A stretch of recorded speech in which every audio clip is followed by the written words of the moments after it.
So it's been about a week since I quit, and not looking for anything else right now. Mainly because, well, I promised my wife a trip, and we need to get away for a little bit and just spend a couple of days, kind of getting my head straight, having some time to ourselves, and going from there. Um, Hope those fans aren't too loud and stuff here. It's another hot day here. Um, Anyhow, I'm going to say thank you for coming back. If you're new here, you're welcome to subscribe and go on this journey with us.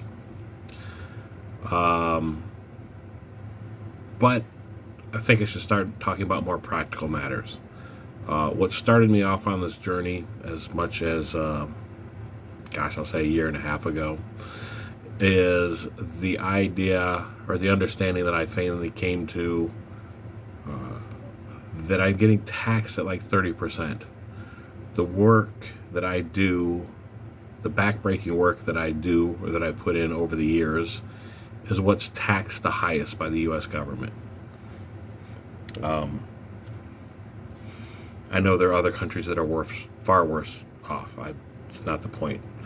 The point, though, for me was that I had never wanted to invest because, to me, like, why do I want to just have the government take away money that that I didn't work for? Does that make any sense? No, it doesn't make any sense. It's also the wrong way to look at something like that. But when it was broken down for me, and I realized that, like I said, the money I worked the hardest for was what was taxed at the greatest rate, that began a desire for better financial education. Starting from absolutely zero. Actually, starting from, I want to say from a negative, not just starting from zero, starting at less than zero. I was raised with,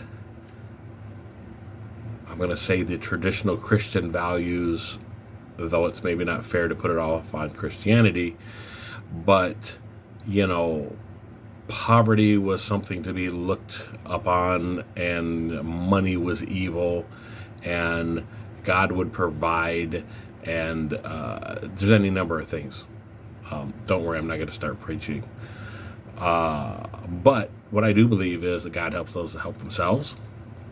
And whether, like my atheist friends, that means to them that there is no God and you have to do it yourself, or a more religious interpretation is that God is there to give you that extra help that you need, that extra little bit of lift.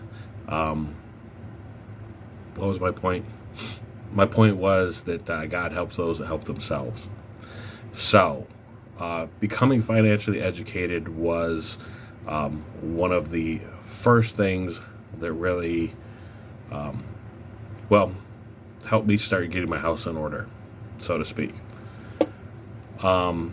So anyhow, my point is I'm going to have a video down below here in the comments, or above the comments. And don't worry, I'm not selling anything to you. The videos that I post may be trying to sell things to you, but most of all, there is a wealth of free information that is out there on YouTube. And I can't stress how important it is to take advantage of that and learn from it. There's a lot of things that are backwards in the world. There's a lot of things that are backwards about what we're taught. Of course, throughout this, I probably will reference Rich Dad Poor Dad a lot. That's not the most groundbreaking book that I read.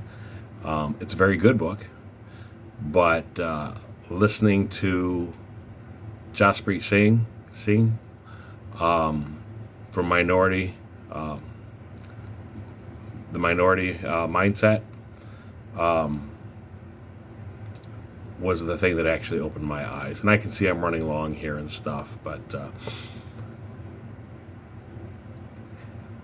do I want to go back and talk about the bounce checks and stuff? No, let's move on from that. Let's try a more positive way to move forward.